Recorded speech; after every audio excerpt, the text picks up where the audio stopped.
ہر انسان کی زندگی میں ایک ایسا وقت آتا ہے جب اس کی پرسنالٹی، اس کا کانفیڈنس اور اس کی سوچ ایک شیپ لیتی ہے، اور اس وقت کو کہتے ہیں بچپن۔ کیا ہو اگر بچپن میں ہی سب کچھ ہو لیکن احساس نہ ہو؟ کہانی ایک ایسے لڑکے کی تھی جس کی زندگی ٹیکنیکلی تو کمپلیٹ تھی، اچھا گھر، اچھی گاڑیاں، اچھا سٹیٹس، مگر پھر بھی کچھ مسنگ تھا، اور وہ تھی لو، کیئر اینڈ اٹینشن۔ چھوٹی سی عمر میں اس نے سیکھ لیا تھا کہ گھر میں بولنا ضروری نہیں، کیونکہ جب بھی وہ کوئی بات شیئر کرتا تھا تو لیکن اسے وہ جواب نہیں ملتا تھا جو وہ ایکسپیکٹ کرتا تھا۔ ایک دن وہ اپنا رزلٹ لے کر اپنے گھر گیا، اس کی آنکھوں میں ایک الگ ہی چمک تھی، اسے لگا تھا کہ آج اسے کوئی اپریشیٹ کرے گا۔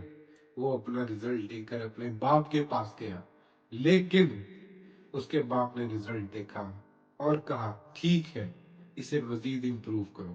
اسے لگا کہ میری امی مجھے سمجھے گی۔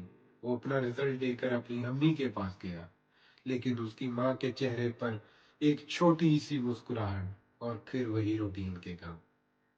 اس دن اس نے پہلی بار یہ فیل کیا کہ شاید اس کی فیلنگز کی کوئی پریورٹی نہیں ہے، لیکن وقت کے ساتھ ساتھ یہ چھوٹی چھوٹی چیزیں اس کے اندر ہی اندر جمع ہوتی گئی۔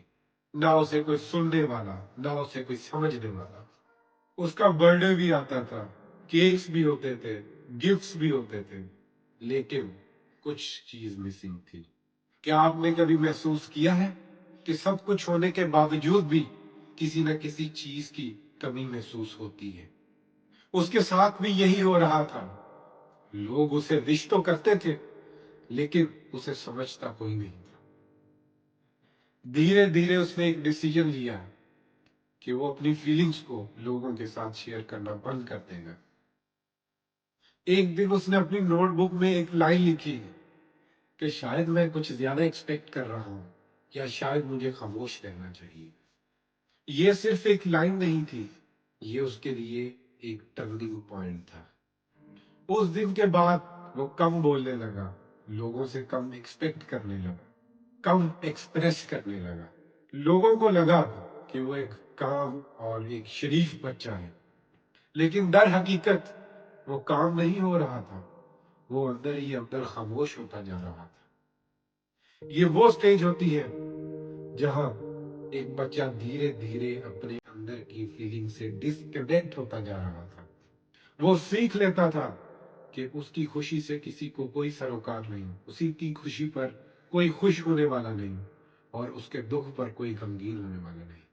تو اس نے خاموشی کا فیصلہ کیا۔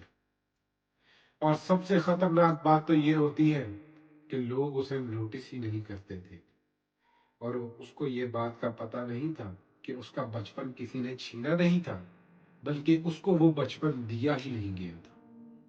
لیکن یہ کہانی یہی ختم نہیں ہوتی کہ جب ایک بچہ بولنا چھوڑ دیتا ہے تو دنیا بھی اس کو سمجھنا چھوڑ دیتی ہے۔ اور جب وہ پہلی بار اسکول جاتا ہے تو اسے یہ محسوس ہوتا ہے کہ وہ صرف اپنے گھر میں ہی اکیلا نہیں ہے، بلکہ اس پوری دنیا میں اکیلا ہے۔ اگلا ایپیسوڈ اس کی زندگی کا وہ حصہ ہے جہاں لوگ اسے دیکھتے تو تھے مگر کوئی بھی اسے سمجھتا نہیں تھا۔